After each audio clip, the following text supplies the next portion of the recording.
The coffee tastes like regret and old filters. I sit alone in the hospital cafeteria, fluorescent lights humming overhead, watching a family 2 tables over celebrate someone's birthday. Pink balloons bob against the ceiling tiles. A kid, maybe 7, laughs so hard milk comes out his nose. His mother wipes his face with a napkin, smiling, not even annoyed. I wonder what that's like, that kind of easy happiness on a Tuesday afternoon. My phone sits face down on the table.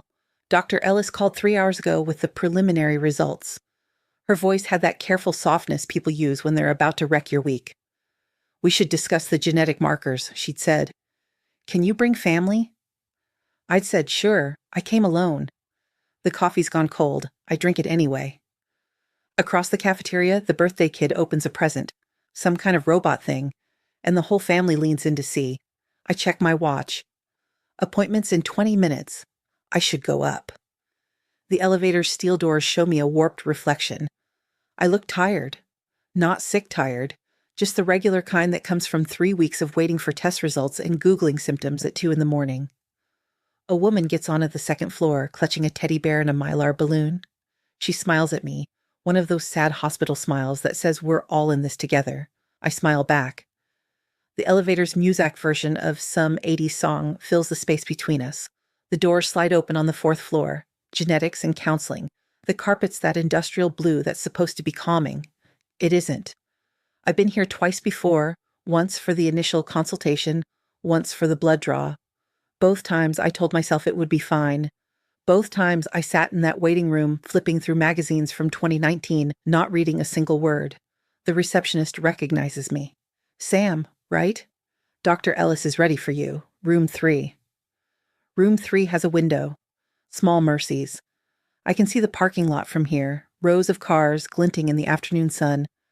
Dr. Ellis's office smells like vanilla air freshener and medical textbooks. She's younger than I expected when I first met her, maybe early 40s, with glasses that slide down her nose when she reads. She's kind. That somehow makes it worse. She goes through the results methodically. I hear about half of it. Something about chromosomes and probability and treatment options.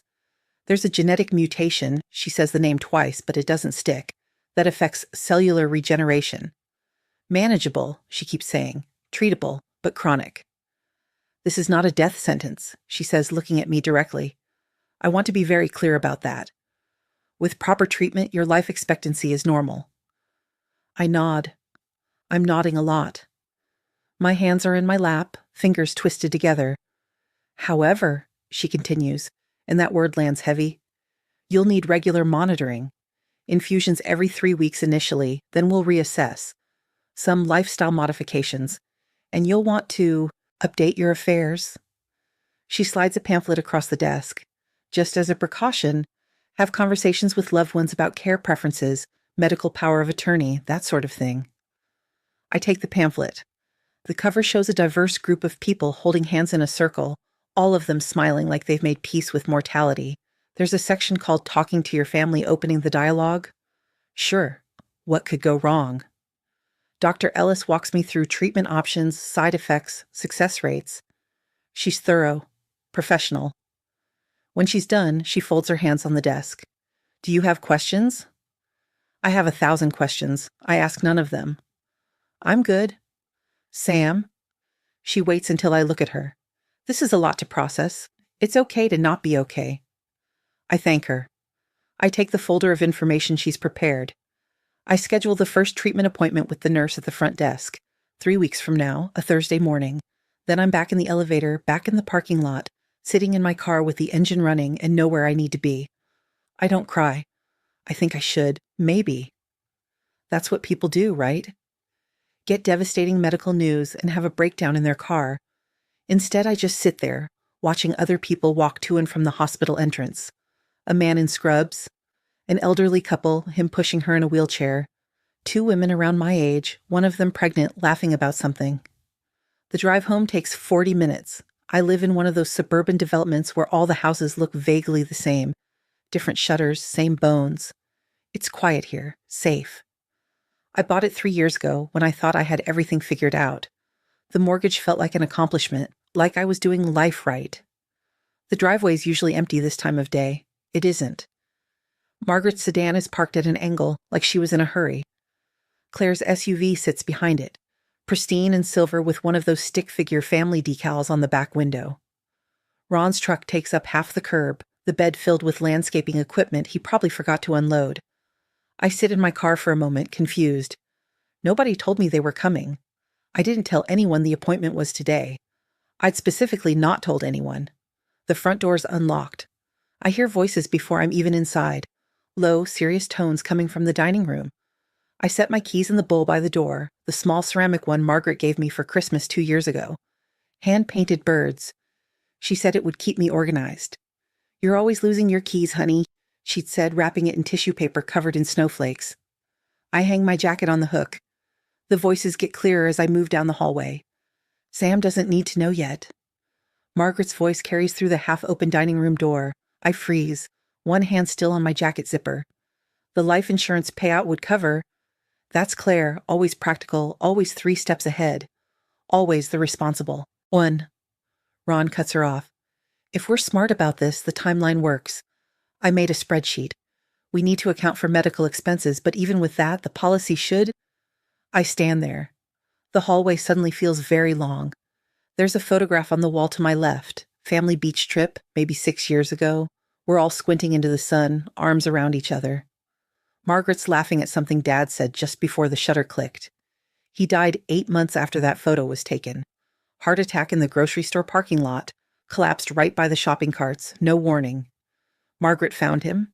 She doesn't go to that grocery store anymore. My chest feels tight. I walk to my bedroom on legs that feel disconnected from my body. The stairs creak. They always do. I keep meaning to fix them. But nobody calls out. They don't know I'm home. My desk is by the window, the one that looks out over the backyard. The neighbor's dog is barking. Mr. Chen's probably mowing his lawn. It's Tuesday. He always mows on Tuesdays. Normal things happening in a normal world while mine tilts sideways. The desk drawer sticks, it always does, but I yank it hard enough that the whole thing rattles. The insurance documents are in a manila folder right where I left them. I almost don't want to open it. Almost. But my hands are already moving, pulling out the papers, unfolding them. The beneficiary change form is dated 3 weeks ago, right after my diagnosis. The day after I told Margaret about the biopsy results, actually. We'd had coffee at her place. She'd held my hand across her kitchen table and said everything would be fine. Said she was there for me no matter what. Margaret's signature is at the bottom, flowing and confident. Except I never signed this. I would remember signing this. Claire's name is listed as 100% beneficiary. Previous beneficiary, me, crossed out in blue ink, the same blue ink Margaret always uses, the fancy pen Dad gave her for their anniversary. My hands start to shake. I sit on the edge of my bed, papers in my lap. The afternoon light coming through the window makes patterns on the floor. Downstairs, someone laughs. It's Ron, his big booming laugh that used to make me feel safe when I was a kid. When things broke, Ron fixed them. When I couldn't figure out math homework, Ron sat with me at this same dining room table until it made sense. I hear the coffee maker gurgle to life. Cabinet doors opening and closing. Margaret says something about pie, her voice lighter now, casual. "I brought cherry. I know it's your favorite, Ron." They brought pie. They're eating pie in my dining room while they plan my funeral. I look at the papers again. There's more than just the beneficiary form. There's a document about medical power of attorney, also with Margaret's signature, but not mine. Another one about estate planning. All dated within the last month. All signed without me. I think about the times Margaret asked to borrow my insurance cards, said she wanted to make copies for her records, just to be safe. I thought she was being thoughtful, prepared. That's Margaret, always thinking ahead, always taking care of everyone. The papers crinkle in my hands. I smooth them out, fold them back into the envelope. My hands shake just a little. Not from fear, something else. Something colder. I can hear them more clearly now. Ron's voice. "The funeral home on Maple has good rates. I checked." Claire. "We should probably look at 3 or 4 options. Get quotes."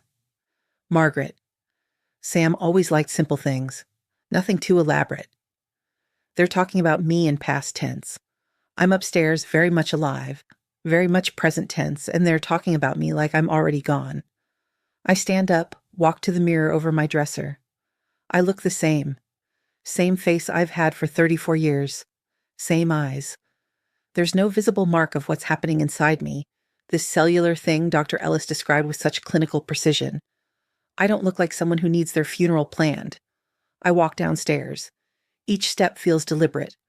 The third step creaks loud, and I hear the conversation pause for a second, then resume. They think it's the house settling. Old houses do that. The dining room door is fully open now. They're seated around the oak table, the one that came with the house, the one I spent 2 weeks refinishing last summer. I'd watched YouTube videos, bought the right sanders and stains, worked on it every evening after work. Margaret had said it was too much trouble, that I should just buy a new one. But I wanted to do it right. Wanted to see what was underneath all those layers of old varnish. Margaret sits at the head with a yellow legal pad covered in her neat handwriting. She's always been a list person. Groceries, Christmas cards, home repairs. Now this. Claire's scrolling her phone, fork resting on a plate with half a slice of cherry pie. She's probably texting her husband, updating him. Claire updates everyone about everything. Ron has papers spread in front of him, color-coded tabs marking different sections, blue, green, yellow, a rainbow of my mortality. None of them notice me at first. I stand in the doorway, envelope in hand, and just watch. Margaret taps her pen against her teeth, thinking. It's a habit she's had forever. Dad used to tease her about it. Claire takes a bite of pie, chews slowly. Ron adjusts his reading glasses, the ones he's had since I was in high school, hold together with tape on one side. Margaret sees me first. The color drains from her face so fast, I almost feel bad. Almost. Her mouth opens, but nothing comes out. The pen falls from her hand, rolls across the legal pad. Claire's fork stops halfway to her mouth, a piece of cherry suspended in midair. Ron clears his throat, that nervous sound he makes when he's uncomfortable, and starts gathering papers like that'll somehow make this better. I don't say anything yet. Just stand there, holding the envelope. Let them sit with it. Margaret recovers first. She always does. It's her superpower, really. Crisis management. Honey, we were just discussing options. Her voice goes soft, gentle, the one she used when I was 10 and fell off my bike and broke my wrist, the one that means I'm handling this. You know how complicated these things can get. We wanted to make sure everything was organized so you wouldn't have to worry about what? I ask. My voice sounds normal, calm even. She blinks. About the details, the logistics. You have enough on your plate with treatment, and I haven't started treatment yet. Silence. Claire sets her fork down on the plate. It makes a soft clink. We know, Margaret says carefully, but when you do, you'll need support. We're just trying to help, sweetheart. That's all this is. My jaw tightens. I feel it in my teeth. Claire's staring at the table now, won't meet my eyes. There's a small stain on the wood near her plate, coffee from months ago that never quite came out. I remember when it happened. Morning after Thanksgiving. We'd all been tired, full of leftover turkey and too much wine from the night before. I walk forward, 3 steps, 4, and place the envelope on the table, right on top of Margaret's legal pad, right on top of her neat lists. Margaret reaches for it. I pull my hand back, keep hold. How long have you known about the policy change? Margaret's eyes flick to Claire. Just for a second. But I catch it. In that second, I see the whole thing. The coordination, the planning. Sam, Margaret starts. How long? Claire sets her fork down carefully, precisely, buys herself time. You weren't supposed to see that yet. Her voice has that defensive edge, the one she gets when she knows she's wrong but won't admit it. We were trying to protect you from stress. The last thing you need right now is to worry about finances and paperwork and all the administrative nightmare that comes with protect me. The words come out flat. I almost laugh. The absurdity of it lands like a slap. Right. By forging my signature, by changing my beneficiary without telling me, that's protection. We didn't forge. Claire stops, regroups. Mom had your power of attorney. No, she didn't. I never signed one. Margaret's face does something complicated. You did, honey. Last month, remember? When you were feeling so poorly, I brought over those papers and I signed a HIPAA release. So you could talk to my doctors. That's it. The silence stretches. Ron shifts in his chair. He's looking at Margaret now, questioning. It was all in the same packet, Margaret says, but her voice is smaller now. I thought you understood what you were signing. Did you explain it? She doesn't answer. Did you tell me, specifically, that I was signing over power of attorney? That I was changing my life insurance beneficiary? You weren't in the right headspace to. I'm standing right here. My voice comes out louder than I meant. I'm in the room. The silence that follows is different, heavier. Margaret's hands are flat on the table, fingers splayed. Claire still won't look at me. Ron's watching all of us like he's trying to figure out which side to take, where the safe ground is. We thought we were helping, Margaret finally says. When your father died, nothing was ready. Nothing was organized. It was chaos. I had to make 1,000 decisions while I was grieving. And it was... Her voice cracks. It was hell. I don't want that for you. I don't want Claire to go through what I went through. So you decided to plan it all without me. You're sick, Sam? I'm manageable. I use Dr. Ellis's word. Treatable. Normal life expectancy with proper care.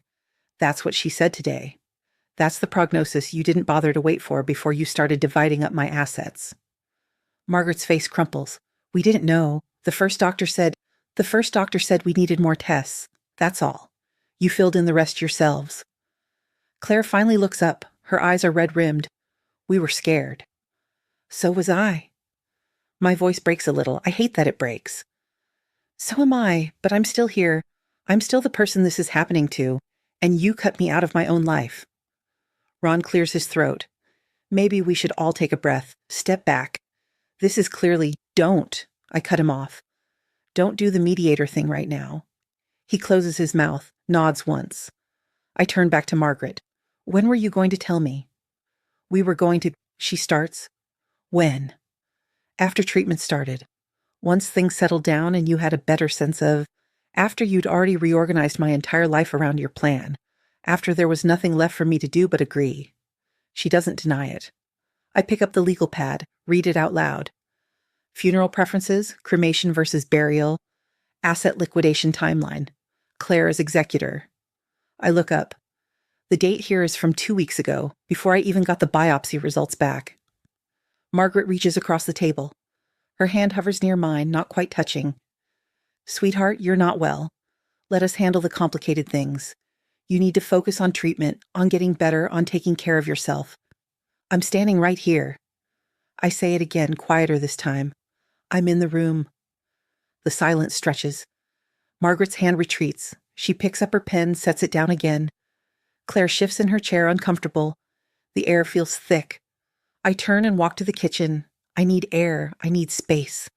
I need to not be looking at their faces right now, at the pity and fear and something else I can't quite name. Behind me, I hear them resume talking, lower now, cautious. A chair scrapes. Someone's following. The kitchen is small, outdated. I keep meaning to renovate. The cabinets are the original ones from 1987, fake wood veneer peeling at the corners. The faucet drips. I fill a glass with water. The pipes make that rattling sound they always do. Claire appears in the doorway. She leans against the frame, arms crossed like she's guarding something. You're being dramatic. I drink the water slowly. Don't turn around yet. Let her stand there. We love you, she continues. Everything we did because we love you. You know that, right? I set the glass down. Turn to face her. When did you sign it? She shifts her weight. What? The beneficiary form. When did you physically sign your name on it? She hesitates, looks back toward the dining room. Mom needed someone responsible to. You mean someone who'd spend it better. Her face flashes, something raw and honest for just a second. Then the mask comes back. You turned down that promotion last year, Sam. You make choices and then act surprised when people don't trust you to. She stops herself. Too late. Don't trust me to what? Make my own decisions? Live my own life? To think long term, to plan ahead. You're always so in the moment, so focused on what feels right instead of what makes sense. This is my house, Claire. I bought it. I pay the mortgage. I have a job I actually like instead of one that just pays well. Those are long-term plans. They're just not your plans. She looks away. That's not what I meant. Then what did you mean? She doesn't answer. I realize this isn't sudden. This is old.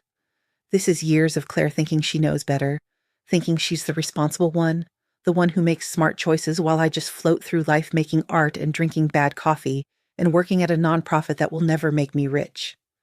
How long have you thought I was irresponsible? I ask it quietly. Still no answer. Since Dad died? Her jaw tightens. Before that?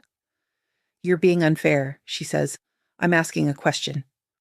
Margaret appears in the doorway, Ron behind her. The kitchen's small, 9 by 12 feet. 4 of us makes it feel claustrophobic. Margaret's been crying. Her mascara is smudged under one eye. She tries to hug me. I step aside. Not aggressive, just away. I need you all to leave. Margaret's face crumples completely now. She looks genuinely surprised. Sam, don't do this. We're family. We can work through this. We just need to sit down and talk about... Get out of my house. The words hang in the air.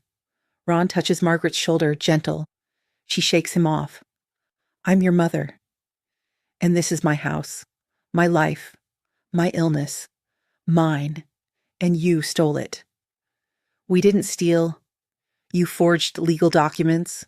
You made decisions about my medical care, my finances, my funeral, without including me in a single conversation. What would you call that? Ron pulls out his phone. I see the screen over his shoulder before he angles it away. Text to Claire, stick to the plan. This was rehearsed, they coordinated. They have a plan for this exact scenario. My voice goes quieter, steadier. Get out. Margaret starts crying harder. You're upset? You're not thinking clearly. Tomorrow we can... Out. Now. Claire grabs her purse from the counter where she'd set it when they first arrived. Moves toward Margaret. Come on, Mom. Let's give Sam some space. Margaret's looking at me like I'm a stranger. I don't understand. We were trying to help. You were trying to control. That's not fair. Fair? The word comes out sharp. You want to talk about fair? Ron steps between us, not aggressive, just there. All right, we're going.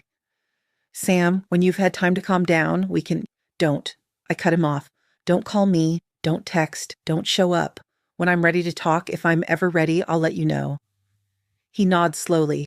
Understands, maybe. Or at least respects it. He guides Margaret toward the door. She's saying my name, voice breaking on the second syllable. Claire follows, heels clicking on the hardwood. At the door, she turns back. You'll regret this, she says. Maybe, but it'll be my regret. The front door closes. I stand in my kitchen, envelope still in hand. The house is suddenly enormous. Silent except for the fridge humming and my own breathing and that dripping faucet I keep meaning to fix. I should feel something. Anger, grief. Something big. Instead, I just feel tired. I walk back to the dining room. Their coffee cups are still on the table. Margaret's has lipstick on the rim, that coral shade she always wears. There's still half a pie on the counter, covered in plastic wrap. The legal pad sits open, her handwriting clear and methodical. I pick it up. Read the whole thing this time. Funeral preferences, cremation versus burial. Sam always said cremation, but check. Flowers or donations, music. Probably something folk, acoustic. Memorial service at St. Andrew's, or somewhere non-denominational. Asset liquidation timeline, house appraisal, Ron knows a guy. Car, Kelly Blue, book value. Approx 12K, investment accounts, need to contact Schwab. Pension beneficiary already changed. Claire as executor, Ron as backup. Medical POA, Margaret already signed. Insurance payout $250K, after medical expenses and funeral costs, approx $200K remaining. Split? Or Claire manages as lump sum? There's more. 2 full pages. They'd thought of everything. Down to what kind of sandwiches to serve at the reception. Egg salad. I hate egg salad. I sit down in the chair Margaret occupied. Same view of the table, same angle on the room. The lights changed. It's later now, golden hour. The sun comes through the window at a slant, makes the dust motes visible. I wonder how many times they've sat here without me. How many meetings happened in my house about my life while I was at work or running errands or existing somewhere else, unaware that I was being erased. I trace my finger along the wood grain. I remember refinishing this table, the smell of the stripper, chemical and sharp, how satisfying it felt to see the old varnish come away, revealing the oak underneath. Margaret had stopped by one evening, brought dinner. She'd looked at the table, at me covered in sawdust, and shook her head. "You're just like your father," she'd said, never able to leave well enough alone. I hadn't known if that was a compliment. The family photos on the wall watched me. Claire's college graduation, her in cap and gown with that huge smile, her whole life ahead of her. Family beach trip, the same one from the hallway, all of us young and happy and together. Margaret and Dad's 30th anniversary, both of them dressed up, fancy restaurant, his arm around her waist, their last anniversary. He died 4 months later. I'm in some of them. Most of them. Smiling at the camera, present. There's one from my own college graduation. Dad's holding my diploma, proud. Margaret's fixing my collar. Claire's rolling her eyes at something, probably at me for being sentimental about a piece of paper. I wonder when they stopped seeing me in present tense. When I became past and future, something to be managed and planned around but not with. Maybe it was when I got sick. Or maybe it started before that. Maybe it started when Dad died and Margaret realized how unprepared they'd been, how much it hurt to not have a plan. Maybe it started when I turned down that promotion and Claire decided I'd never be serious about life. Maybe it's been happening slowly for years and I just didn't notice. The coffee in Margaret's cup has gone cold. I pick it up, carry it to the kitchen, then Claire's, then Ron's. I wash each one carefully, dry them, put them back in the cabinet where they belong. The legal pad goes in the recycling bin under the sink. I don't rip it up or make a ceremony of it. Just set it on top of last week's newspapers and yesterday's junk mail and a flyer for a pizza place I'll never order from. My phone buzzes. Text from Margaret. "Please call me. We need to talk about this like adults." I stare at it for a long moment. Then another text. "I love you. Everything I did was because I love you." Then Claire. "Mom's devastated. You need to apologize." Then Ron. "Give it a few days. Everyone's emotional. We'll figure it out." I turn the phone face down on the counter. Not yet. Maybe not for a while. The house is quiet again, but different now. The silence feels like mine. I own it. I walk through the rooms, living room, bathroom, bedroom, back to the kitchen. Everything looks the same. Same furniture, same walls, same life. But it's different. The air feels different. Clearer, maybe. I open the fridge. There's not much. Milk, eggs, some leftover Chinese food from the weekend. I'm not hungry. I pour a glass of water, drink it standing at the sink, looking out the window at the backyard. Mr. Chen's done mowing. His yard looks neat, perfect lines in the grass. My yard needs work. The fence is sagging in one corner. The garden's overgrown. I keep meaning to deal with it. I keep meaning to do a lot of things. My phone buzzes again. I ignore it. Walk to the living room, sit on the couch. It's the same couch I've had since I moved in. Secondhand, a little worn, comfortable. Margaret wanted me to buy a new one. "You have a house now," she'd said. "You should have furniture that matches." I'd kept the couch. The light fades outside. I don't turn on the lamps, just sit there in the growing dark, thinking about the legal pad and the coffee cups and the way Margaret's face looked when I told her to leave. Thinking about Dr. Ellis's office and the pamphlet with the smiling people and the 3 weeks until my first treatment. Thinking about normal life expectancy and manageable conditions and the difference between dying and living with something difficult. I'm not dying. They decided I was dying and built a whole structure around that decision, but I'm not dying. I'm going to live. I'm going to need treatment and monitoring, and I'm going to have to make changes, but I'm going to live. They didn't ask me. They didn't wait. They just started planning the end while I was still trying to figure out the middle. Outside, streetlights flicker on. The neighbor's dog barks. A car drives by, headlights sweeping across the wall.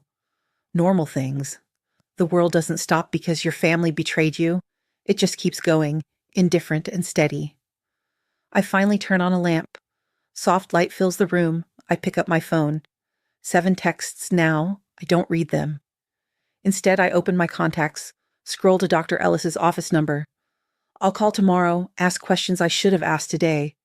About treatment specifics, about side effects, about what my life will actually look like based on facts instead of fear. Then I'll call the lawyer, the one I found online 3 months ago when I first got the preliminary diagnosis, when I thought I should get my affairs in order like a responsible adult. I'd never called. Kept putting it off. Tomorrow I'll call. The house settles around me. Old pipes, old wood. The foundation shifts slightly with temperature changes. It's not a perfect house, but it's mine, and I'm staying in it. Present tense, living tense. I'll deal with Margaret and Claire and Ron eventually, but not tonight. Tonight I'm just going to sit here in my imperfect house with my sagging fence and my overgrown garden and my secondhand couch. I'm going to sit here and be alive and be angry and be hurt and be whatever else I need to be. I'm going to sit here and be in the room. 3 days pass before I make the call.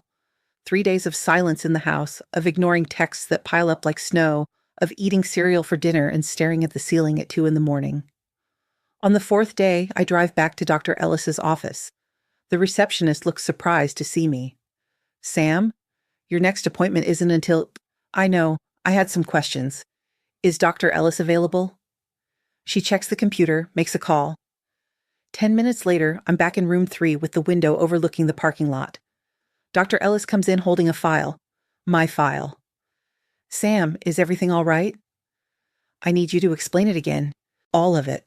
Like I'm someone who's going to live with this, not someone who's dying from it. Something shifts in her expression. Understanding, maybe. She sits down, opens the file. Okay, let's start from the beginning.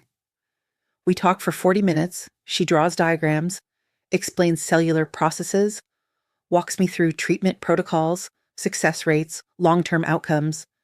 She tells me about patients she's had for 15 years, living normal lives, working, traveling, having families. She's patient with every question, never makes me feel stupid for asking. When we're done, I sit back in the chair. So, I'm not dying. Not from this, no, not if you follow the treatment plan. Normal life expectancy. With proper care, yes. I nod slowly. My family thought I was dying. They started planning my funeral. Dr. Ellis's face does something complicated. That's not uncommon, actually. When people hear genetic disorder or chronic condition, they sometimes jump to worst-case scenarios. Did you have them come to the consultation? I can talk to them, clarify. No. I stand up. Thank you, but no. They can figure it out on their own. In the parking lot, I sit in my car and call the lawyer. Her name is Janet.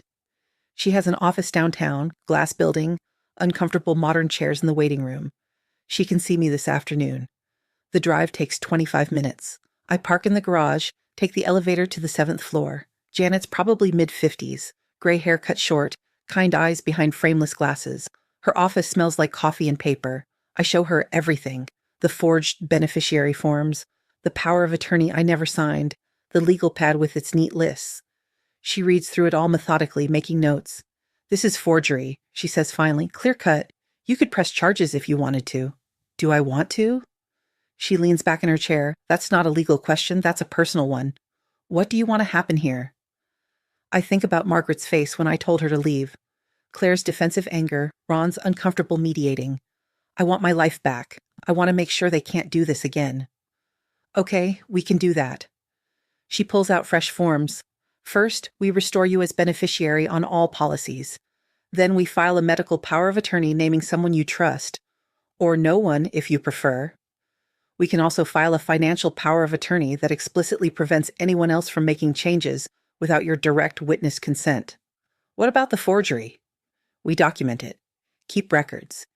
If you decide later you want to pursue it legally, you can, but you don't have to decide that now. I sign papers for an hour. My hand cramps. Janet explains each one patient and thorough. When we're done, she makes copies of everything, puts them in a folder with my name on it. One more thing, she says. I'd recommend changing your locks. Not because I think your family would break in, but because boundaries need physical reinforcement sometimes. I hadn't thought of that. Yeah. Okay. In the car, I text Claire, we need to talk, alone. Tomorrow, 2 p.m., Riverside Park, the bench by the playground. The dots appear, disappear, appear again. Finally, fine. I stop at the hardware store on the way home. Buy a new deadbolt, a simple one I can install myself. Watch a YouTube video in the parking lot. The guy makes it look easy. It probably won't be. At home, I spend an hour getting the old lock out. The screws are stripped. I have to use pliers. My hands hurt, but eventually it comes free, and the new one goes in smoother. I test it 3 times. Lock, unlock, lock. It works. I'm the only one with a key. That night I cook actual dinner. Pasta with jarred sauce, nothing fancy, but I sit at the dining room table to eat it. The table they sat around planning. I'm reclaiming it. Making it mine again. The pasta's overcooked, but I eat every bite. Claire's 10 minutes late to the park. I watch her car pull into the parking lot, watch her check her makeup in the rear view before getting out. She's wearing sunglasses even though it's overcast. She sits on the opposite end of the bench, as far from me as she can get while still technically sitting together. Mom's devastated, you know. I know.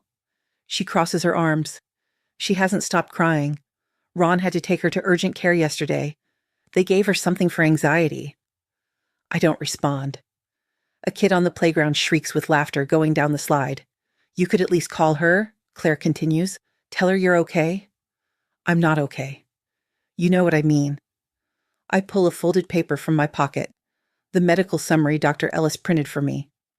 I'm not dying. Treatment starts next month. Normal life expectancy with proper care. I hand it to her. She takes it slowly. Reads. Her face doesn't change, but I watch her throat move as she swallows. We didn't know. You didn't ask? The first doctor said we needed more tests. That's all. You filled in the rest. She folds the paper, tries to hand it back. I don't take it. She sets it on the bench between us. Mom was scared, she says quietly. When Dad died, it was so sudden. She had to make all these decisions while she was falling apart. She didn't want me to go through that. She was trying to protect me. What about protecting me? You were sick. You needed to focus on getting better, not on paperwork and logistics, and I needed to be included in my own life. My voice stays level. You wanted to protect yourself and Mom. I get that. But you used my illness as an excuse to take control. She looks away, watches the kid on the playground, now on the swings. I signed the forms because Mom asked me to. I didn't realize you'd see it as betrayal. She flinches. I was trying to help. By forging my signature, by planning my funeral before I even knew my prognosis. We thought. She stops, starts again. The way the doctor talked, the way Mom described it, we thought you had maybe a year, 2 at most. We thought we were running out of time. So you didn't waste any. The silence stretches. A woman pushes a stroller past, talking on her phone. The kid on the swings jumps off mid-swing, lands hard, laughs. I'm sorry, Claire says finally. I should have talked to you. We should have, all of us. Yeah, you should have. She takes off her sunglasses. Her eyes are red, puffy. What happens now? I changed the locks. I restored all the beneficiaries. I have a lawyer. If any of you try to file paperwork on my behalf again, there will be legal consequences. Her face hardens. So that's it? You just cut us off? I'm setting boundaries. There's a difference. Doesn't feel like a difference. I stand up. Claire, I love you. I love Mom. I love Ron. But you scared me. Not the illness. You. The 3 of you sitting in my house dividing up my life like I was already gone. That terrified me more than any diagnosis. She's crying now. Not loud. Just tears tracking down her face. We love you too. Everything we did was about your fear, not mine. I get it. I even understand it. But I can't trust you right now. Maybe eventually. Not yet. I walk away. She calls my name once. I don't turn around. In the car, my hands shake on the steering wheel. I sit there until they stop. 2 weeks go by. Margaret texts every day. I don't respond. Ron calls twice. I let it go to voicemail. Claire sends an email, long and rambling, explaining and justifying and apologizing and blaming, sometimes all in the same paragraph. I read it once. Don't reply. I focus on practical things. I meet with Janet again, finalize paperwork. I call my insurance company, verify everything's correct. I research my condition obsessively, join online support groups, read medical journals I barely understand. I prepare.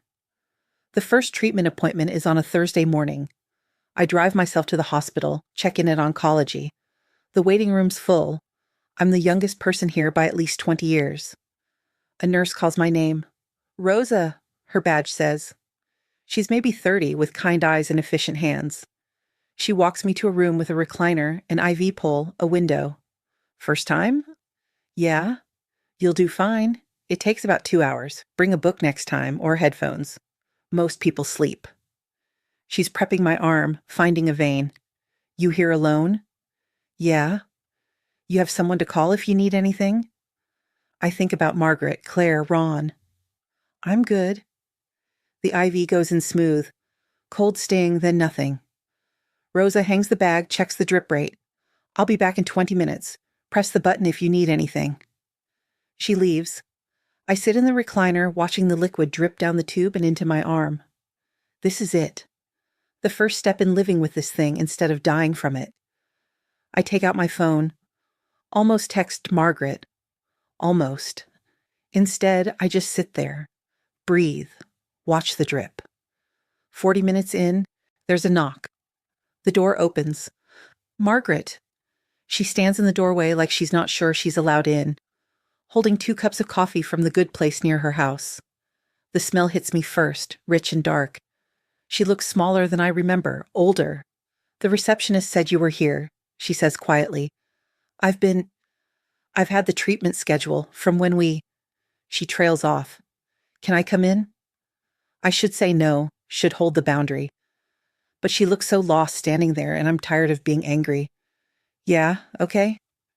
She sits in the plastic chair beside the recliner, sets both coffees on the little table. I brought you one, the way you like it. Too much cream, 2 sugars. Thanks. We sit in silence. She watches the IV drip. I watch her. She's thinner. There are new lines around her mouth. I'm sorry, she says finally. Her voice cracks on it. I'm so sorry, Sam. When your father died, I wasn't ready. I didn't have any plans, any idea what to do. I had to figure it out while I couldn't breathe, couldn't think. And when you got sick, She's crying now, quiet tears. I panicked. I thought if I could control something, plan something, I could protect us from that feeling. From being lost like that again. So you planned my funeral. I know how it sounds. How it was. She wipes her eyes with the tissue from her purse. I wasn't thinking about you. I was thinking about me, about Claire, about not wanting to hurt like that again.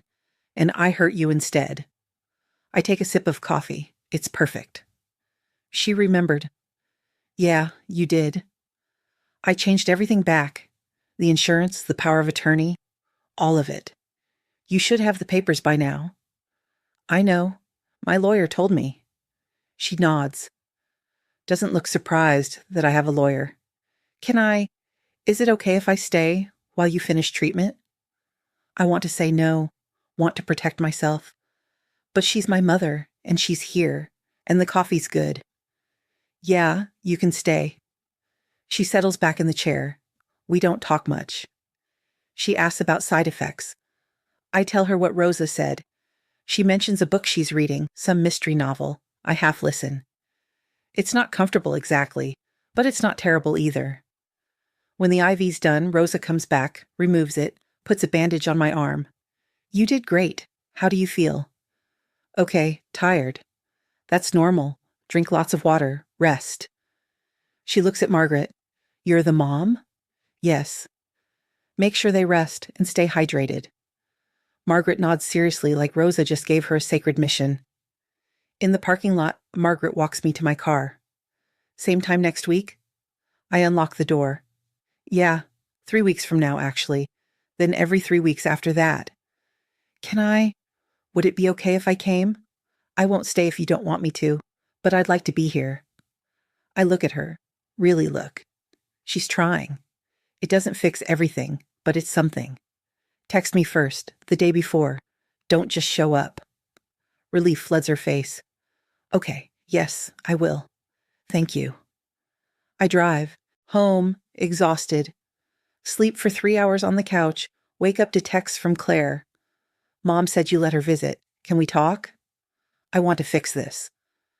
I stare at the message for a long time. Eventually type back, not yet. but maybe soon. 4 weeks pass. Treatment 2. Margaret texts the day before like I asked, shows up with coffee again, sits quietly while Rosa does the IV. We talk a little more this time. She tells me about her garden, how the tomatoes are finally coming in.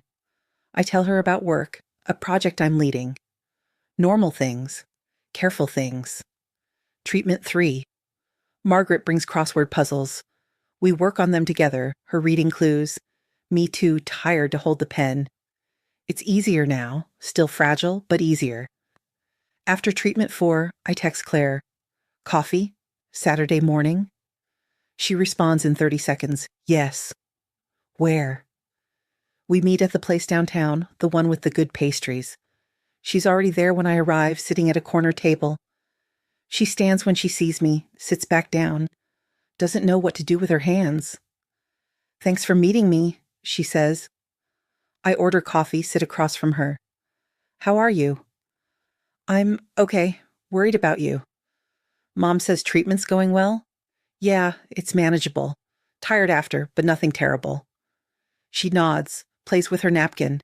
I've been seeing someone, a therapist, talking about everything.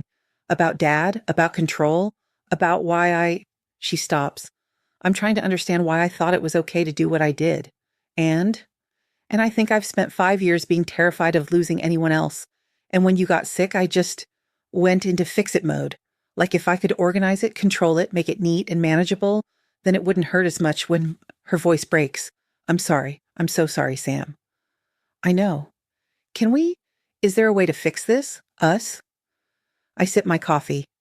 Think about the legal pad, the forged signatures, the hurt that still sits heavy in my chest, but also Margaret in the treatment room, the crossword puzzles, the careful rebuilding. I don't know yet, but we can try. She smiles, shaky and small. Okay, okay. What do you need? Time, boundaries. No surprise visits, no planning anything about my life without asking me first, even small things, especially small things. I can do that. We talk for an hour, not about the heavy stuff, about her kids, my work, a movie she saw, testing the waters, seeing if we can exist in the same space without everything breaking. When I get home, there's a package on my porch. From Ron. Inside, a new tackle box, the expensive kind, and a note. For when you're feeling better. Lake Hassan's waiting. I carry it inside, set it on the table, call him. He answers on the second ring. Sam? Got the tackle box, thanks. You're welcome. A pause. How are you? Okay, treatment's going well. I'm tired, but okay. Good, that's good. Another pause. I should have asked you, before any of it. Should have talked to you instead of just going along with Margaret's plan. I'm sorry. I know. Think you might want to go fishing sometime? Not now, but when you're up to it? I look at the tackle box. Remember being 13, learning to cast. Ron's patient hands guiding mine. Yeah, maybe in a few months, when I'm stronger. Whenever you're ready, I'll be here. Treatment 8, November now. The leaves are changing. Margaret brings soup in a thermos, homemade. We eat it while the IV drips. She tells me Claire's daughter's in a school play. Asks if I want to come. I say maybe. Treatment 10. I go to Claire's daughter's play. Sit in the back with Margaret and Ron. Claire sees me, waves. After, we all go for ice cream. Her kids are loud and funny and ridiculous. I'd forgotten how much I like them. Treatment 12. The doctor says my numbers look good. Stable. This is working. I text the family group chat, the one I'd muted months ago. Good news from the doctor. Treatment's working. Stable. Margaret responds with 17 heart emojis. Claire. So proud of you. Ron. Knew you'd kick its ass. I smile at my phone. It's not fixed. Not completely. But it's healing. We're healing. I'm sitting at the dining room table. Saturday morning, coffee in my favorite mug, the one with the chipped handle I refuse to replace. Sunlight comes through the window, warm on my face. The table's surface is smooth under my hand, wood grain visible where I'd stripped away all those layers. My phone buzzes. Margaret. Thanksgiving at yours this year? I'll bring 2 pies. And I love you. I stare at the message. Think about last Thanksgiving, all of us together laughing normal, before diagnosis, before betrayal, before everything broke and started slowly mending. I type back, yeah. Ground rules, no medical talk unless I bring it up. No planning my life, just family stuff. Her response is immediate, deal. Love you so much. Love you too. See you then. I set the phone down, look around the quiet house. My house. The fence is still sagging. I should fix that. The garden needs work. I keep meaning to do a lot of things. But I have time now. Normal life expectancy, years to fix fences and plant gardens and sit at this table drinking too expensive coffee. I stand up, walk to the kitchen. The coffee maker's old, probably should replace it. But it works. I pour another cup. The smell fills the kitchen, rich and dark. I lean against the counter, looking out at the backyard. Mr. Chen's putting up Christmas lights. Too early, but that's his way. Rose's voice echoes in my head from yesterday's treatment. You're doing great, Sam. Really great. Keep it up. I think about the legal pad. How it's gone now, recycled into nothing. How they'd tried to write my ending while I was still figuring out the middle. How I took the pen back, I raised the coffee mug slightly. A private toast to nothing and everything. To being here. To tomorrow's treatment and next week's dinner and Thanksgiving with its ground rules and 2 pies. To this house with its saggy fence and overgrown garden. To normal life expectancy and small victories and the difference between dying and living with something hard. The coffee's still hot. I take a sip, let it warm me from the inside. Think about that first cup in the hospital cafeteria, how it tasted like regret. This one tastes different, like possibility, like tomorrow. I'm standing in my kitchen. Present tense. Living tense. The steam rises from my cup, catches the morning light, curls upward and disappears. Outside, life continues. Dogs bark, cars pass. Mr. Chen curses softly at a tangle of lights. I'm here. In the room, holding the pen, writing my own ending, which isn't an ending at all. Just a continuation. Just life.